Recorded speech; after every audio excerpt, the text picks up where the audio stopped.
안녕하십니까. 저는 이제 견갑학은 오늘 재활 발표 맡게 된 최동민이라고 합니다. 네, 발표 시작하도록 하겠습니다. 일단 견갑학은에 대해서 먼저 설명드리려고 하는데 여기 옆에 그림 참조해 주시면 되고, 안쪽으로 팔 자체를 이렇게 돌림하는 역할을 주로 수행을 합니다. 그리고 또 주로 수행하는 역할 자체가 안쪽으로 돌림하는 동안에 이 상완골 자체의 안정성을 만들어 가지고 어깨 안쪽에 잘 박혀 있을 수 있도록 그렇게 하는 역할을 하고요. 그리고 이 견갑학은의 특징 자체가 이제 되게 크고요, 파워풀합니다. 그래서 회전근개 중에서는 제일 크고 그리고 제일 파워풀하다고 보시면 되고, 유일하게 이제 상완골의 내회전 역할을 수행하게 되는데, 그 이유가 뭐냐면 상완골 자체를 안쪽으로 이렇게 돌려줄 때 우리가 기시와 정지를 잘 보시면 되거든요. 그래서 회전근개 중에서는 유일하게 안쪽으로 돌림하는 역할을 한다고 보시면 됩니다. 그리고 상완골의 전방 탈구를 막는 역할을 이렇게 한다고 되어 있는데, 그 각각 이제 근육의 힘의 구성 때문에 그렇거든요. 그래서 팔을 이렇게 한번 이렇게 해보시게 되면은, 보통 이제 보면 많이 앉아 계신 분들 같은 경우는 이 상완골 자체가 앞쪽으로 많이 나가 있는 경우가 많습니다. 그래서 많이 앞쪽으로 이렇게 나가 있게 되면 우리가 스포츠 상황에서도 그렇고, 여기서 만약에 야구 선수분들 같은 경우 이 뒤쪽으로 팔을 이렇게 올리고 뒤로 넘겼다가 앞쪽으로 오는 탄성적인 동작이 들어가게 되는데, 이 상황에서 이미 전방 자체가 이렇게 나와 있다고 하면 그러면 이렇게 뒤쪽으로 가는 모멘텀 자체도 길어지고 부상 확률 자체도 높아지게 됩니다. 그래서 이제 이 상황에서 전방 탈구 자체를 막아주는 역할을 한다고 보시면 됩니다. 네, 그 다음에 이제 손상 기전 같은 경우는 이제 첫 번째로 보면 과도한 외전하고 외전력에 의한 손상이 제일 많습니다. 사실 견갑학은 자체는 이 단독적인 손상은 잘 없긴 합니다. 한 4% 정도로 보시면 되고요. 견갑학은 말고 보통은 회전근개에 의한 전체적인 손상에 의해서 보통은 견갑학은이 손상이 오게 된다고 생각하시면 되고, 이건 야구 선수 분께서 이제 투수가 이제 공을 던질 때 슬로우 모션으로 나오는 영상인데요. 네.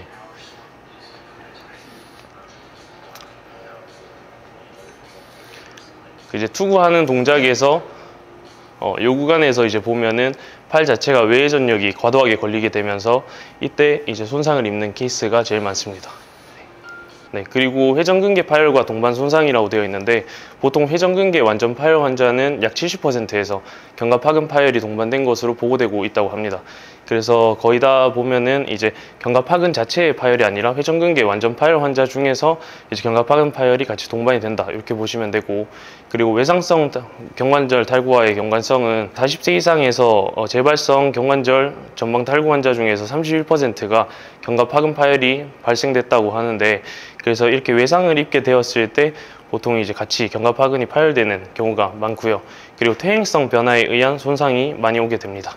그리고 그 이학적 검사에 대해서 저는 되게 중요하다고 생각하는데, 이제 견갑학은의 재활 단계에서 수술하고 오신 분들 같은 경우는 프로토콜을 그냥 그대로 따라가면 되지만, 보통은 이제 회전근개 자체가 손상이 오셨는데 근데 애매한 경우가 많습니다. 그래서 어떤 회전근개가 정확하게 손상이 됐고 어떤 회전근개가 문제가 생겼을지 알기 위해서는 이학적 검사가 필수적이라고 생각하는데요. 그래서 영상 한번 들어주시면 됩니다. 네.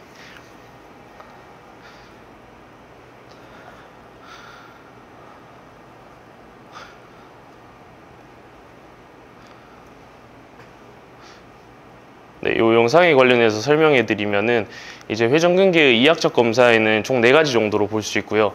이 중에서 가장 신뢰도하고 특이도 그리고 양성 예측도가 높은 검사의 경우에는 리프트 오프 검사라고 등떼기 검사라고 할 수 있습니다.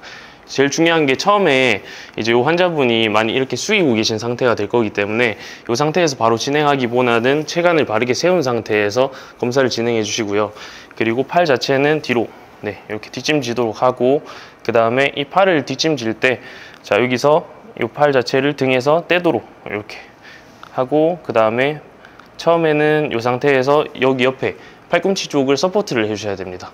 왜 그러냐 하면은 팔꿈치 자체가 이렇게 안쪽으로 가거나 바깥쪽으로 과하게 가게 되면 안 되기 때문에, 자, 그래서 이 상태에서 서포트 처음에 해주고 살짝만 떼주신 상태에서 여기서 그 다음에 버티도록 일단 하고요.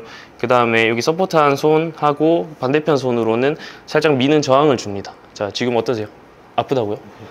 네, 이렇게 되면은 이제 견갑학은의 기능이 이상이 있다, 이렇게 판단을 할 수가 있습니다. 이제 리프트 오프 검사를 제일 위쪽에 놔둔 이유가 뭐냐면, 보통 이제 특이도가 높다라는 거는 질병이 없는 사람들을 잘 걸러내는 지표라고 보시면 되고요.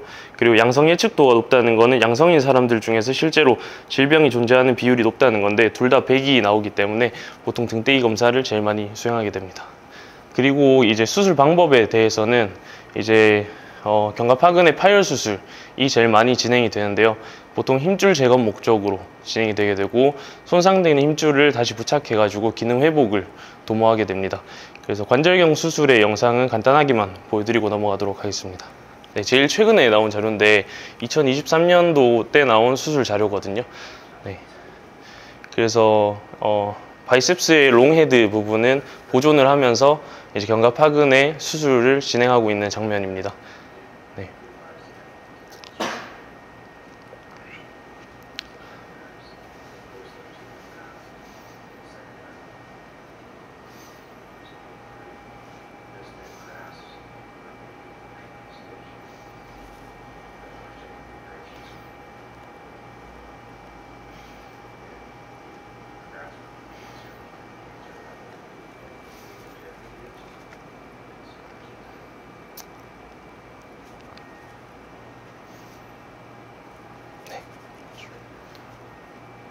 견갑하근의 파열 수술 최근 영상을 봤고요. 네, 그래서 보통은 이렇게 두 가지 수술로 진행이 되는데, 관절경 수술 같은 경우는 최소 침습적인 수술이라 해서 초기에 이렇게 발견했을 때 일단은 많이 상태가 심각하지 않다면은 관절경 수술으로 진행하는데, 장점이 빠른 회복과 적은 출혈 그리고 작은 절개가 될 수 있고요. 그리고 개방적인 수술은 관절경 수술로 해결할 수 없는 경우에 큰 손상이나 복잡한 경우에 시행하기 때문에 각각에 따라서 저희가 재활 프로토콜도 달리 들어가야 될 것으로 보여집니다. 네, 그래서 각각의 이제 프로토콜들을 보게 되면 1단계에서부터 5단계로 나뉘게 되고요. 여기서 도수적인 기법이나 운동적인 기법이 조금 더 본격적으로 들어가야 될 때는 언제냐면 2단계입니다. 네, 그래서 넘어가도록 하겠습니다. 네, 왜 2단계인지는 이제 좀 이따가 다시 설명을 드릴 텐데요. 일단 1단계를 먼저 보게 되면은 수술 후 즉시 PROM이라고 해가지고 이제 저희가 도와주면서 이제 ROM을 만들어가는 단계고, 초기이기 때문에 회복에 가장 집중을 해야 됩니다. 그래서 이때는 운동들이 보게 되면 거의 다 이제 견갑하근 자체 재활하고 난 뒤에 요 주변은 건드리지 않고 엘보우라든지 리스트라든지 주변에 근육들을 보통 이렇게 건드리게 되고요. 관절들의 움직임들을 만들어 주게 됩니다. 네, 그래서 이때 운동들로는 펜듈럼이나 아니면 테이블 슬라이드 이런 운동들이 있습니다. 네, 그 다음 옆으로 넘어가고. 네, 그리고 4주에서 8주차 때는 아까 전에 말씀드린 대로 이제 도수적인 기법이나 이런 것들이 좀 본격적으로 들어가야 될 단계라고 하는데, 왜 그러냐면 연구 논문 결과나 이런 것들을 봤을 때 최근에 6주차 정도 됐을 때 직접적인 컨택이 가능하다고 하더라고요. 견갑하근을 수술하고 난 뒤에 그 6주차 이전에 들어가게 되면은 오히려 손상이나 재손상 확률이 높아지기 때문에, 그래서 6주차 이후에 직접적인 컨택이 들어가고, 그리고 마사지적인 기법이 들어가주면 되고, 운동적인 기법도 그때 들어가주면 제일 좋다고 합니다.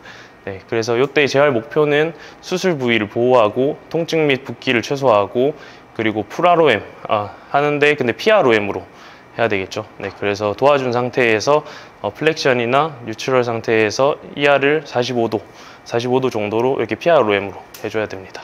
네, 그리고 AROM은 120도까지, 플렉션이나 스캡션까지 가능합니다. 네. 네, 그래서 이때 시행할 수 있는 운동들은 이제 PROM으로 해가지고, 그리고 ER이나 IR 만들어줄 수 있고요. 네, 그리고 AAROM으로는 여기 보면은 로운 체어 프로그레션이라 해가지고, 로운 체어는 보통은 이제 접이식 의자를 뜻하는데, 이 의자를 조금 위아래로 이렇게 조정할 수 있는 의자라고 보시면 되고요. 그 각도에 따라서 우리가 보면 스캡션 방향도 달라지고, 그리고 우리가 쓸 수 있는 중력의 저항 방향, 그러니까 중력의 저항값 자체도 달라지기 때문에 요거에 따라 가지고 점진적으로 난이도를 높이거나 낮출 수 있다고 보시면 됩니다. 네, 그리고 월 슬라이드가 있고, 그리고 여기 보면 숄더 ER, AAROM, C도웰이라고 돼 있는데, 이건 저도 생소해서 한번 찾아봤거든요. 근데 잠깐 나와보시면은 여기서 C도웰이라는 거는 뭘 뜻하냐면, C는 컴자로 보시면 됩니다. 그래서 윗이라 해가지고, 그래서 막대기 이용해가지고 요 ER을 만들어주는 동작이거든요. 네. 그래서 네, 여기 손은 이렇게 잡아주시고, 네. 이 상태에서 보면은 ER을 만들 때는 주의사항이 이때 환자가 누워있지만 이 스카퓰라나 아니면은 이 숄더 자체의 이 방향을 잘 봐야 됩니다. 처음부터 이 환자분께서 이렇게 돼 있는 상황에서 ER을 만들게 되면은 부자연스러운 움직임이 만들어질 수 있습니다. 그래서 이 골두 자체가 안쪽으로 잘 들어갈 수 있도록 유도해 주시고, 이 상태에서 네, 이렇게 중립 포지션에서 옆쪽으로 네, ER을 천천히 시켜주시면 되고요. 이때 주의사항은 ER을 하는 목적 자체가 우리가 보면은 견갑하근의 재활인데 왜 ER을 하냐 라고 생각하실 수 있거든요. 근데 견갑하근 자체는 안쪽으로 이렇게 돌림하는 거긴 하지만 바깥쪽에서 우리가 ER적인 움직임에서 힘의 균형이 만들어져야지 결국에는 우리가 견갑의 안정성을 확보하고 어깨 안정성을 확보할 수 있다고 볼 수 있습니다. 네. 그리고 AROM은 이때 들어가서 누운 상태에서 숄더를 이제 플렉션 시키거나 아니면은 프론 자세에서 숄더를 플렉션 시키거나 이런 동작들이 들어가게 되고요. 그리고 이후에는 이런 각도들로 이제 운동을 진행하게 됩니다. 네.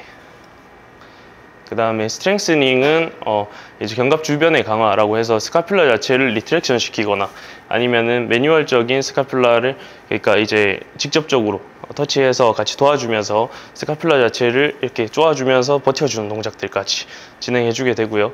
그리고 리드믹 스테빌라이제이션이라는 거는 한번 들어주시면 될 것 같습니다. 여기 영상에서는 세 가지 방법의 이제 리드믹 스테빌라이제이션을 진행하고 있고요.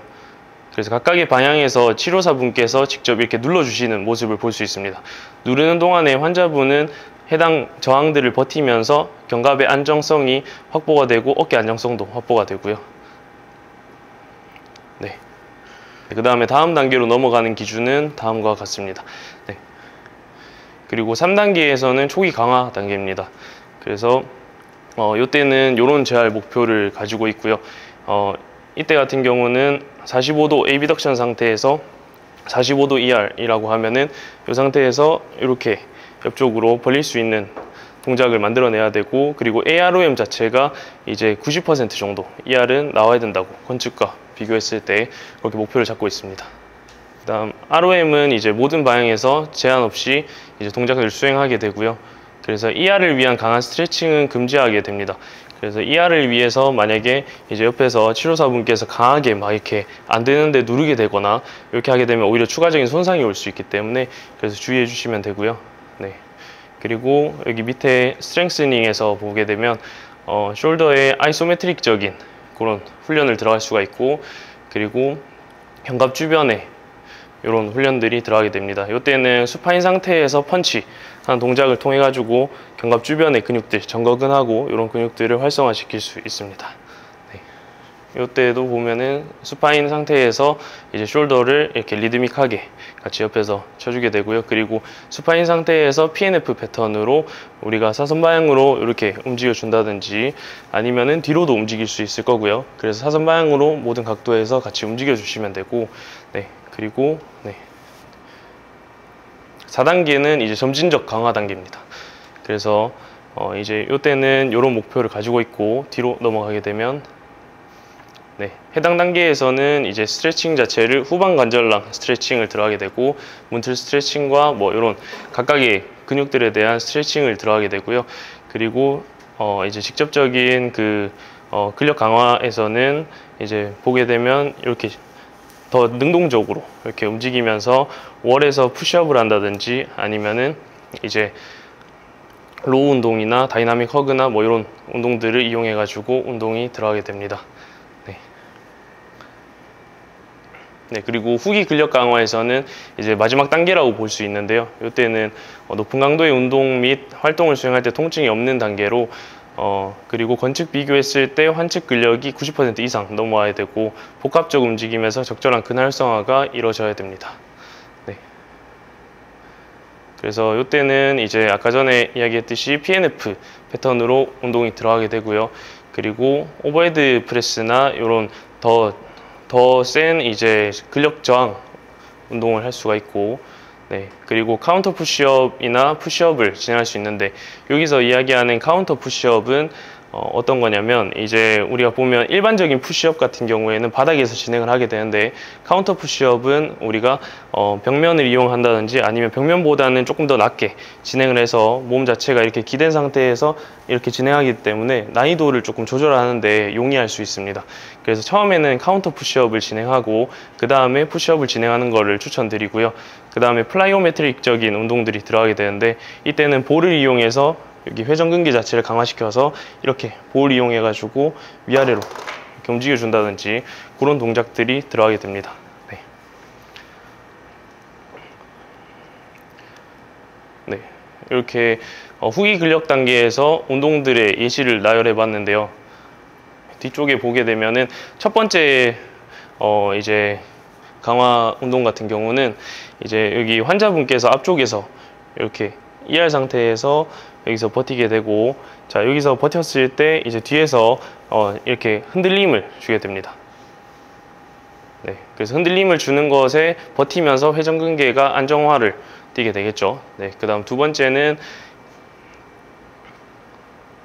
네, 직접적으로 환자분께서 몸을 움직이면서 네, 방향을 틀면서 이제 같이 저항에 버티게 되고요. 네. 세 번째는 이렇게 보조자분이 없을 경우에는 아쿠아백을 활용해 가지고 그래서 안쪽에 그 물의 그 불안정성을 이용해 가지고 같이 이렇게 진행하게 됩니다. 네, 그래서 이때는 보면은 선수의 개인의 특성을 고려해서 투구의 폼 자체는 훼손하지 않되 이렇게 나와 있는데, 이제 우리가 보면 재활 대상자분들의 특성에 따라서 우리가 재활을 고려해야 되는 것을 알 수 있거든요. 그래서 야구 선수분들 같은 경우는 강하게 써가지고 이제 손상이 왔는데 강하게 쓴 패턴 자체가 좀 잘못됐을 수 있습니다.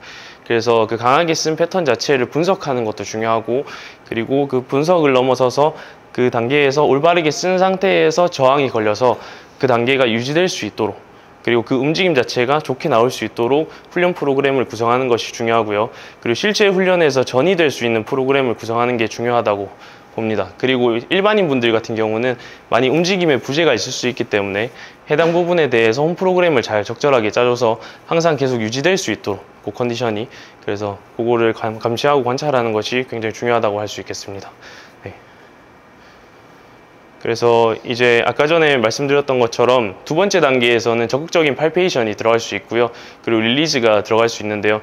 이때 보게 되면은 아까 전에 그 말씀드린 대로 4주에서 6주 동안은 보호 및 통증 관리가 우선이고요. 그 이후에는 부드러운 촉진이나 도수적인 기법을 도입함으로써 이제 회복을 더 유도할 수 있고, 네, 뒤로 넘어가게 되면 네, 그래서 팔페이션 하는 영상을 먼저 보시도록 하겠습니다.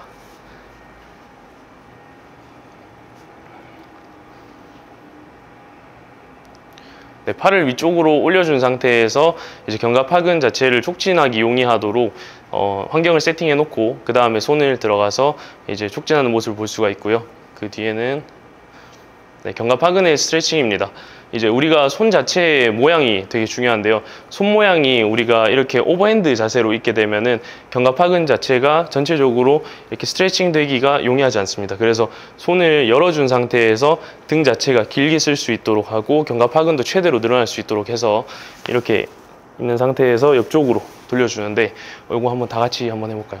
네, 같이 이렇게 올리신 상태에서 네, 손은 이렇게 그렇죠.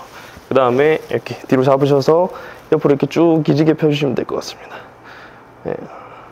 그렇죠. 근데 이때 주의사항, 제가 몸통을 이렇게 돌리니까 다 같이 돌렸죠. 돌리면 안 돼요. 네, 그래서 몸통은 이렇게 돌리면 더 시원하긴 한데 그러면 안 되고, 이제 이 상태에서 이제 그냥 팔만 옆으로 당긴다고 생각하셔야지, 그래야 견갑하근 자체가 늘어난다고 보시면 됩니다. 네, 네. 그 다음엔 매뉴얼적인 스트레칭인데요. 직접적으로 이제 치료사분께서 컨택해가지고 여기서 환자분이 능동적으로 움직이거나 패시브적으로 같이 도와줄 수 있습니다. 네. 수파인 상태에서 촉진하는 모습을 볼 수가 있고요. 네. 촉진 이후에 환자분의 움직임을 유도하고 느껴지신다고 이제 소통이 됐으면 그 이후에 직접적으로 움직이도록 하게 되면 네, 풀리게 됩니다. 그 다음에는 폼롤링을 이용해서 똑같이 손을 여는 모습을 볼 수가 있고, 그리고 체중 지지는 이제 완벽하게 다 됐을 때는 아프다고 피드백이 올 수 있기 때문에 그래서 옆에 손을 이용해서 서포트 해주는 모습을 볼 수가 있습니다. 보통 많이 앉아 계시면 팔을 이렇게 떨어뜨리고 쓰고, 그리고 특히 이제 도수치료사 선생님들께서는 이제 우리가 아래쪽으로 이렇게 환자분들 대하는 것이 많다 보니까 견갑파금의 뭉침이 많이 있을 수 있습니다. 이건 참고 자료 목록이고요. 네. 딱 한 가지만 뒤에 말씀드리려고 하는데, 요거는 스포츠 스페시픽이라 해가지고 각 운동 선수별 중에서 야구 선수분들, 투수분들에 대해서 특히나 요 훈련 동작들을 한번 넣어 봤는데요. 네, 그래서 요거 동작 영상을 한번 보면 여기서 구성된 동작들 보게 되면 야구에서 실질적으로 쓸 수 있는 동작들이 많이 구성되어 있습니다.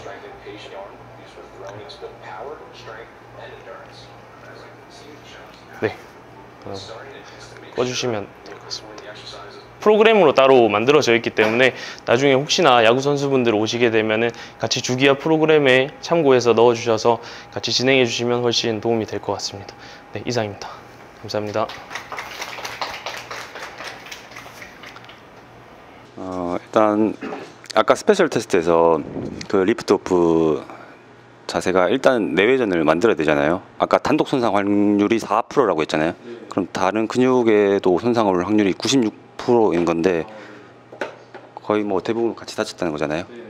그러면 뭐 수술했거나 그런 상황일 텐데, 여기 이제 도수치료하는 환자분들 보면은 대부분이 내외전이 안 되더라고요. 네, 안 되는데 혹시 리프트 오프 동작은 일단은 내외전을 만들어야 되는데 안 되잖아요. 그러면 혹시 뭐 다른 내외전을 안 하고 뭐 스페셜 테스트를 할 수 있는 방법이? 굉장히 좋은 질문. 그래서 그런 경우를 대비해서 사실 수술 직후의 환자분들한테는 이런 이학적 검사가 딱히 의미가 없다고 저는 보고요. 그래서 6주차 지나고 난 뒤에 우리가 도수적인 기법 들어가고 이제 환자분이 견갑파근에 대한 인지가 됐을 때, 그때 우리가 다시 검사를 들어가도 괜찮다고 봅니다. 그때 들어갈 때 우리가 아까 요 경관절의 내외전 자체가 이렇게 제한된다고 이야기를 하셨는데, 보통 외래 환자분들도 많이 제한되시는 경우가 많을 겁니다. 우리가 많이 앞으로 구부정하게 살고 그러다 보면 아예 골두 자체가 앞쪽으로 가 있어서 이렇게 내외전이 제한되시는 경우에는 요 벨리 프레스라는 것을 해주시면 되는데요. 이때 보면은 요 손 자체를 배 위에다 얹은 상태에서 여기서 이제 우리가 요 손으로 배를 밀도록 유도해서 내외전을 만들어주면 됩니다. 네, 요 테스트하고 그리고 베어 허그 테스트하고 같이 해서 교차 검증까지 해주시면은 네, 완벽한 테스트가 될 수 있다고 봅니다. 네. 감사합니다. 발표 잘 들었습니다. 저는 뭐 따로 큰 질문은 없는데, 그냥 조금 단순히 궁금한 게 하나 있다면은 10페이지에 그 설명해 주셨 시도웰 요거 엑서사이즈가 무조건 그 스파인 자세에서만 해야 하는지, 스탠딩 자세로는 이제 뭐 불가능한지, 그 부분 조금 여쭤보고 싶습니다. 보통 다 AROM 자세도 거의 대부분 이제 우리가 누워서 진행하고 그런 단계다 보니까 수술하고 난 뒤에 얼마 안 된 상태거든요.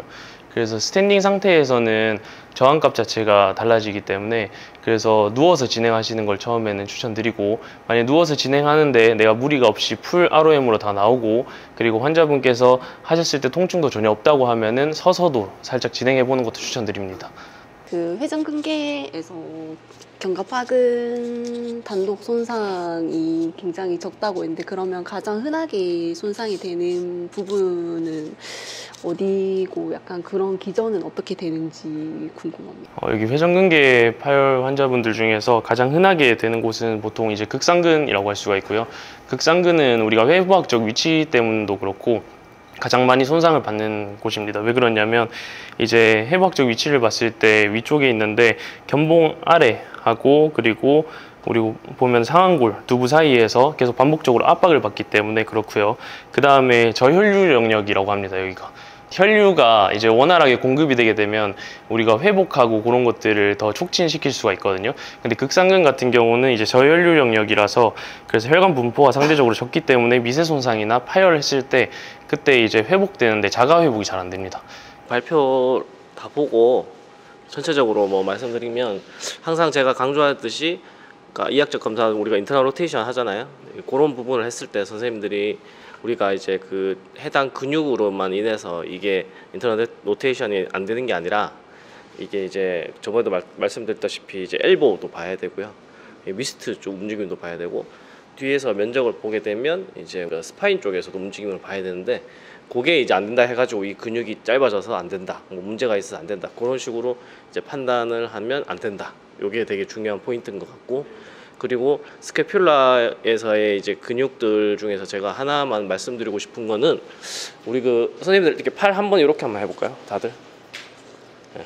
요거는 이제 임상에서 제일 많이 이제 쓰는 건데 한쪽 팔을 해가지고 이제 이런 식으로 한번 늘려보면 잘 안 되는 팔이 있어요. 환자분들이 되게 많아요. 요거는 좀 안 되는 분 있습니까? 제일 안 되는 분? 요거는 이제 환자분 치료할 때 뭐 오십견 환자분이나 아니면 어깨 뭐 수술하신 분도 아니면 좀 운동을 과하게 많이 하는 선수분들도 마찬가지인데 팔을 자꾸 한번 늘려보세요. 정면에서 해가지고. 반대쪽 한번 해볼게. 차이가 좀 많이 나요, 선생님. 손을 많이 써서 그런가. 그래서 아까 요거 회전근개 근육으로만 제가 봤을 때, 자 이쪽을 환자분 보고 잡아보세요. 만약에 환자분이 팔 들기도 좀 힘들다, 그러면 뭐 다른 뭐 슬링에다 걸든지 아니면 뭐 스툴바에다가 잠깐 잡고 있으라 해도 되죠. 이 상태에서 아까 우리 그 근육에서 이제 인프라스피너투스나 이런 위쪽에 근육이 있죠. 근데 이쪽을 환자분이 한번 늘려보세요 하면 잘 안 돼요. 이런 부분들은 컨택을 이제 이쪽에서 이렇게 들어가는 거예요. 이렇게 해서 환자분 보고 일단은 제가 이렇게 잡았어요. 늘려볼까요? 당깁니까? 네. 5, 6, 7, 8, 9, 10, 15, 15초 해서 한 5초간 잠깐 휴식. 보통 한 2회, 3회 정도 했는데 요거는 뭐 운동치료 담당 선생님들도 하면서 환자분 좀 안 좋다 하면 해주면 되는데 이게 이쪽 근육은 컨택만 살짝 손을 대봐도 조금 텐션이 느껴지는 데가 있어요. 그럼 만약 선생님 여기가 좀 땡긴다 그러면 절대 이제 치료사들은 엄지손가락이나 이런 쪽을 한 손으로 이런 식으로 많이 하시면 나중에 오래 못 써요. 항상 할 때도 양손으로 겹쳐놓고 스트레칭은 사실 이렇게 해서 늘리는 게 되게 효과가 좋아요. 그래서 다시 앞에 보고 반대쪽 한번 늘려보시고 이 정도 됐어. 반대쪽 이쪽도 늘려보시고 얼마 정도 늘어난 것 같아요? 환자분을 실제로 하게 되면 이런 식으로 해서 환자분 거울 앞에서 뭐 이거 비교를 자꾸 환자분들한테 비교를 보여드려야 돼. 환자분들은 이게 좋아졌는지 잘 몰라요. 근데 뭐 사진 촬영을 하든지 아니면 그 처음에 할 때 이렇게 각도나 이런 거를 제자든지 이런 식으로 해서 설명하면서 하면 조금 환자분들이 팔로우 하는 부분에서 좀 긍정적이지 않을까. 저는 무조건 1회차 특히 50견 환자분들은 1회차 때 사진을 찍고 뭐 3, 5, 8 아니면 뭐 4, 8, 12 정도 간격으로 해서 각도를 촬영을 다 해놔요. 동영상도 찍고 다 찍어요. 그 정도 하는데 뭐 1분이면 다 하잖아요. 그런 식으로 해서 이렇게 보여드리면 되게 좋아하세요.